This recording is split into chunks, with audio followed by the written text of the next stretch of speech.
xin chào tất cả các bạn. Hôm nay mình sẽ là mình vừa mới đăng video làm slime này nè, mà thành công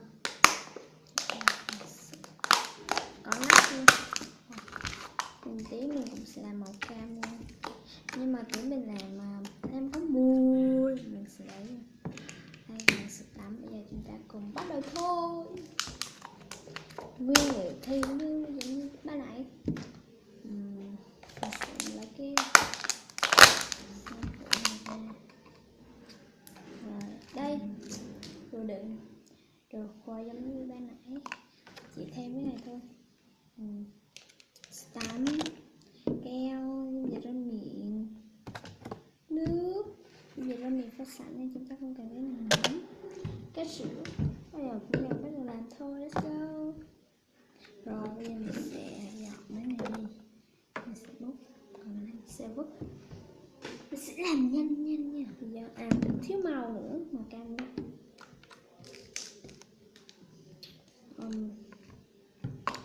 Bây giờ chúng ta cần cho cái sữa vô thôi nào.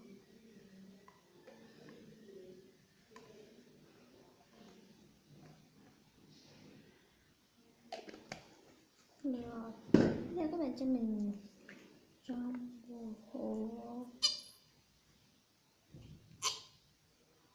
Rồi, cho lượng nước bằng lượng gao và lượng hồ. Nhiều hơn một tí. Rồi, cho sữa tắm vô. Sữa tắm vô làm hơi bị lên một tí. Đó là lên kéo rồi. Cho nữa.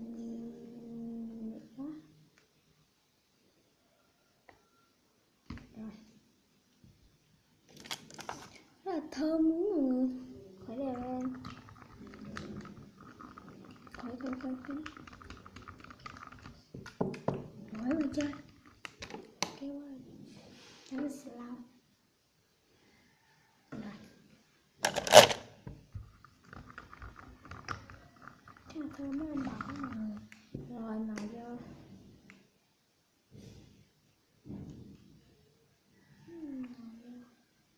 Rồi màu ra, bắt đầu màu lên. Rồi công việc tiếp theo nó cũng nhạt các bạn ạ. Chỉ cho nó thơm. Mình thử này để nó thơm. Rồi mình sẽ khuấy đều lên. Đó, và cho cái này vô. Mình cho lúa. Đó, nó đông rồi đó. Khi mình làm slime lạnh luôn mọi người. Mình sẽ làm đông nha. Rồi nãy giờ cứ nhào và trộn. Dung dịch rửa miệng thì nó lại ra một cái chất rất là đã luôn, đã hơn cái này luôn, không bở, đã lắm, màu đậm hơn mọi người, rất là dẻo. Cái này thì khi mình phải dơ lên cao đó đứt luôn, còn cái này mình dơ lên cao vẫn chưa đứt. Wow, cái này cực kỳ vẫn còn là mọi người, vẫn còn trong cái ly mình làm á. Mình không có lấy slime ở đâu hết, do chính mình làm nha. Trời nó đã lắm, nó thơm, vừa thơm thơm. Rồi hết rồi. Trời ơi, nếu mà cho nhiều nước thì nó sẽ nhiều, nhưng mà các bạn phải chất kích hoạt nhiều lắm. Bây giờ mình sẽ trộn hai cái này vô với nhau.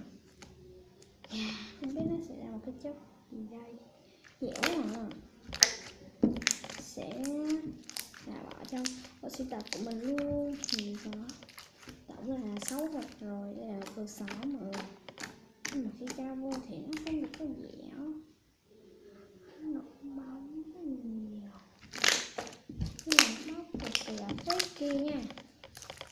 Rồi video mình đến đây là kết thúc rồi. Kết quả hãy cho mình một like, đừng quên đăng ký và chia sẻ với bạn bè nhé. Giờ thì mình sẽ chơi slime thôi.